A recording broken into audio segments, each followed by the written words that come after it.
وعدہ کیا تھا کہ میں 50 کتابیں لکھوں گا، تو 4 کتابیں لکھی ہیں 1884 تک، 4 سالوں میں 4 کتابیں لکھی ہیں. تو لوگوں نے پیسے بھی دیے ہوئے تھے، وہ بھی ساری بات مشہور ہے کہ وہ پیسے پھر واپس نہیں ملے اور کتابیں بھی انہوں نے نہیں لکھی. تو 84 کے بعد جب انہوں نے کتاب نہیں لکھی، 85 میں سارا سال گزر گیا، 86 میں سارا سال گزر گیا. 86 میں یہ وہاں پر چلہ کاٹنے چلے گئے، جنوری فروری کی بات ہے ہوشیارپور میں. وہاں سے چلہ کاٹ کے تو پھر انہوں نے پیش گوئیاں کرنی شروع کر دی ہیں. آپ پہلی پیش گوئی ہے جو انہوں نے 20 فروری 1886 کے اشتہار میں کی، جس میں مسلم موعود کی پیش گوئی ہے، کچھ عورتوں سے نکاح ہونے کی باتیں ہیں. یہ 1886 کی ہے. کچھ امپورٹنٹ چیزیں بیچ میں رہ رہی ہیں جو میں نے نوٹس کیے ہیں. وہ 1879 میں ایک پرانی تحریروں کے نام سے ملتی ہے، وہ 1879 کی ہے. اس کے بعد جو ہے وہ یہ 4 سال کے اندر 4 برائنیں احمدی آئی ہیں، اور پھر 1884 اور 85 کے درمیان میں 14ویں صدی کے مجدد ہونے کا اشتہار شائع ہوا ہے. صحیح بات ہے، یہ میں نے صحیح نوٹ کیا؟ ہاں ٹھیک ہے. اور پھر 85 میں سید خاندان میں شادی ہوتی ہے، اور پھر 85 میں اشتہار آتا ہے قادیان کے ساہوکاروں سے معاہدے، ایک ریٹن معاہدہ کر کے کہ میں نشان دکھاؤں گا بٹوین 1 سپٹمبر 85 ٹو 30 سپٹمبر 1886. اور پھر اس کے بعد 86 کے اندر جنوری 86 کے اندر نشان کے لیے ہوشیارپور تشریف لے جاتے ہیں. 40 دن کا چلہ ہوتا ہے، اور اس دوران اما جان پریگننٹ ہوتی ہیں. پھر اس کے بعد 20 فیبروری 1886 کو اشتہار شائع کیا نشان کے لیے. نہیں، وہ آلریڈی پریگننٹ تھیں. اگر میرا خیال ہے کہ آپ غلطی کر رہی ہیں، وہ بچہ ان کے پہلے ہی یہاں ہونے والا تھا، کیونکہ وہ بچہ ہوا ہے کس مہینے میں بچہ جو پہلی بچی ہوئی تھی؟ جی 14 اپریل 1886. میرے پاس جو اما جان کا جو پریگننسی کا ہے نا، وہ جنوری 1886 میں وہ تھیں پریگننٹ. جنوری 1886 کی بات کر رہی ہوں. ہاں، یہی میں کہنا چاہ رہا ہوں بالکل، کہ جب انہوں نے 20 فروری 1886 کے اشتہار میں مسلم موعود کی خبر دی ہے نا، اس وقت وہ پریگننٹ تھیں، بچہ ہونے والا. ٹھیک ہے، صحیح بات ہے. اوکے. اس کے بعد جو ہے نا مارچ اور اپریل میں اشتہار کے بیٹا ہوگا وہ والا آیا تھا، اور نشانیاں بتائی تھیں، اور یہ کہا تھا کہ پھر بیٹی ہوئی تھی 14 اپریل 1886 کو، اور پھر مخالفین کا شور ہوا تھا کہ کیوں نہیں ہوا. تو حضور نے بتایا تھا کہ اس حمل یا اس کے بعد. دین جون 1886 کو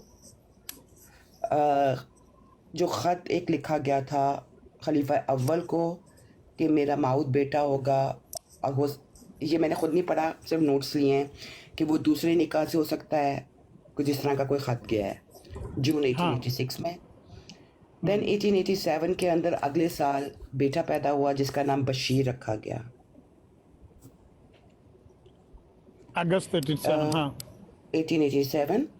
اور 1888 میں جو اچھا بشیر کا پورا نام میرے پاس پتہ نہیں کیوں نہیں لکھا ہوا. موسٹ پروبیبلی 10 اگست ہوگا. موبائل بشیر اس کا کیا چیز جس کو موبائل مانول یہاں پہ بولتے ہیں اٹالین میں. آپ کے پاس پتہ نہیں وہاں پر وہی کہتے ہیں موبائل کو. ہاں، موبائل بشیر. یہ نام موجود ہے انجیل وغیرہ میں نا، موبائل. جی بالکل، مانول ہم لوگ بھی یہیں پہ کہتے ہیں. 1888 میں جب موبائل بشیر کی وفات ہو گئی تو مخالفین نے پھر شور مچایا، تو سبز اشتہار شائع کیا اور بتایا کہ پیشگوئی میں 2 بیٹے ہیں، ایک مہمان تھا اور دوسرا لڑکا جو ابھی اللہ دے گا مجھے. اس سے پہلے وہ اشتہار جو تھا 20 فروری 1886 والا، اس میں ایک ہی لڑکے کی پیشگوئی انہوں نے مانی ہے اور سمجھی ہے اور بیان کیا. جب وہ بچہ اس پیشگوئی والا فوت ہو گیا تو پھر اس پیشگوئی میں یعنی اس کے 2 حصے کیے ہیں کہ یہ بچہ اصل میں مجھے یہ سمجھ آئی کہ اس میں ایک لڑکے کی پیشگوئی ہے، جبکہ یہ 2 لڑکوں کی پیشگوئی تھی. مجھے پہلے سمجھ نہیں آئی. بچے کے فوت ہو جانے کے بعد اس پیشگوئی میں سے ہی دوسرے بچے کی پیشگوئی نکلی ہے. میری بات کلیئر ہے؟ جی بالکل ٹھیک ہے، صحیح ہے. اور ہاں جی، لیکن ابھی جو ہے نا اس کو ہم لوگوں نے اپنے طور پہ ڈسکس نہیں کیا، پھر جہاں پر ہم لوگ پوچھیں گے آپ لوگوں سے نا. ہاں ہاں ضرور ضرور، جب آپ چاہیں. ٹھیک ہے، صحیح ہے، بہت شکریہ، جزاک اللہ. بہت بہت مہربانی آپ کی. بس میں نے بھی ایسے ہی خلاصتاً میں نے بیان کرنے کی کوشش کیا کہ اصل میں وہ ان کا جو ادبی سفر ہے وہ ایسے ہی اس نے اسٹارٹ لیا 1880 میں، اور اس کے بعد وہ آخری جو ان کی کتاب تھی وہ چشمہ معرفت، اور وہ جو براہین احمدیہ کا آخری حصہ ہے نا، وہ لوگوں کے اصرار پر پھر یہ جب یہ فوت ہوئے 1908 میں تب یہ لکھ رہے تھے. تو اس کو بھی پہلے کچھ اور نام دیا تھا لیکن بعد میں، لیکن بہرحال وہ 50 کتابیں نہیں لکھی گئیں. تو انہوں نے 85 ٹوٹل کتابیں لکھی ہیں. کچھ ان کے مکتوبات ہیں، کچھ اشتہارات ہیں، ان کو دیکھ لیں. ان کے بارے میں کوئی بھی آپ کا سوال ہو، ملفوظات ہیں، ان کے بارے میں کوئی بھی آپ کا سوال ہو تو میں حاضر ہوں. مجھے اتارنا چاہیں تو آپ اتار سکتے ہیں، کوئی مسئلہ نہیں. نہیں، آپ نے آپس میں بات کرنی ہے. ہاں جی، ہم لوگ ابھی بس اسلام دعا کر لیتی ہوں، ڈالا ہوا تھا تو پھر ہم لوگ پھر سب کو نیچے جانا پڑے گا. السلام علیکم ورحمۃ اللہ. ٹھیک ہے ٹھیک ہے، جزاک اللہ، بہت بہت شکریہ. بہت شکریہ. جی میں جا رہا ہوں نیچے سسٹر، میں جو ہے نا نیچے جا رہا ہوں. ٹھیک ہے، بہت شکریہ عمران بھائی. اللہ حافظ. اللہ حافظ. جی بلال کیسے ہیں؟ السلام علیکم ورحمۃ اللہ.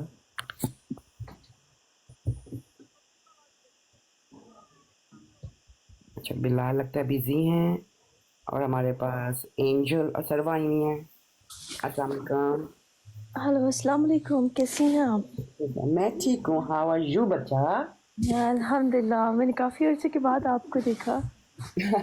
یار میں خوش ہو گئی آپ کو سن کے. اور کیا چل رہا ہے؟ کچھ نہیں، آپ کو دیکھ کے مجھے جیسے میں نے اوپن کیا تو آپ سامنے نظر آ گئی. ایسا کہ میں اوپر آؤں. اچھا شکر، میں آپ سے ایک بات پوچھنا چاہتی ہوں. آپ اور شروا ایک دن کسی براڈ پہ ہم تینوں اکٹھے تھے ایک جگہ، کسی جگہ پر. مجھے لگ رہا ہے کہ آپ، میں اور شروا ایک جگہ پہ اکٹھے تھے، اور وہاں پر لائک یہ ہوا تھا کہ بات ہو رہی تھی کہ آپ نے احمدیت چھوڑ دی ہے، کچھ اس طرح سے. وہ آپ کوئی تھی؟ اور ہوگا؟ نہیں میں کوئی نہیں اور تھی. نہیں؟ اچھا ٹھیک ہے ٹھیک ہے، پھر کوئی اور اور. ہوگا وہ وہ، اس یا کے اگر میں ساتھ نہیں ہوں گی تو وہ پھر تھوڑا سا آج کل یہ کافی پھیلا بھی ہوا ہے. ہاں بٹ نہیں، اس کے ساتھ بیچاری کے ساتھ بہت ظلم ہوا تھا. وہ اپنی سٹوری بتا رہی تھی کہ میرے ساتھ بہت ظلم ہوا ہے. تو پھر دیٹس وائی آئی تھاٹ کہ شاید آپ تھیں سروا کے ساتھ. نہیں، اس کو سپورٹ تو ہم لوگ کرتے ہیں، جو غلط ہے تو اس کو غلط تو کہتے ہیں، لیکن آج کل جو ہے ہم لوگ تھوڑے سے علمی ہوئے ہوئے ہیں. اچھی بات ہے. ہائی سروا، کیسی ہیں آپ؟ سروا آپ ساتھ ہیں؟ السلام علیکم ورحمۃ اللہ وبرکاتہ. وعلیکم السلام ورحمۃ اللہ آپ بتائیں. وبرکاتہ. سروا آج کل نا میری اتنی خبریں پھیل رہی ہیں نا، یہ بھی 1-2 دن پہلے بھی جو ہے نا کچھ ایسے ہی سننے میں آیا تھا. اچھا، ہاں، اب تو میں کلیئر بھی نہیں کرتی ہوں، کہتی ہوں ٹھیک ہے. ہاں جی، اب ہر بات کی صفائی تو دینا بڑا مشکل ہو جاتا ہے، اور صفائی تو دینے کا جو حق ہے وہ صرف اللہ اور آپ کے درمیان ہے. آپ نے صفائی دینی ہے تو اللہ کو دیں. انسانوں کو تو صفائی دیتے دیتے انسان تھک جاتا ہے، اور دینی بھی نہیں چاہیے، کیونکہ جس نے آپ کو صحیح سمجھنا ہے اس نے صحیح سمجھنا ہے، جس نے آپ کو غلط سمجھنا ہے وہ آپ کو غلط ہی سمجھتا رہے گا. کیا فرق پڑتا ہے، کیا فرق پڑتا ہے. جی بالکل ایسے ہی. جو شکر، میرے خیال میں انسان کو خود کو ٹھیک کر لیں. یہ جو دنیا والے ہیں نا، یہ کبھی کسی کو جینے نہیں دیں گے اور نہ ہی کسی کو خوش رہنے دیں گے، چاہے آپ کچھ بھی کر لیں. آپ دیکھیں نبیوں کو جنہوں نے نہیں وہ صحیح رہنے دیا، یا جن کو، جو اللہ کے نیک لوگوں کو ٹھیک نہیں، ان کے اوپر انگلیاں اٹھائیں، تو ہم لوگ کیا چیز ہے، باقی لوگ کیا چیز ہے. ایکچولی بلاگ تو ہم نے کسی اور چیز کے لیے لگائی تھی، لیکن اگر یہ بات شروع ہو گئی ہے نا تو ہوا پہلے جو ہے نا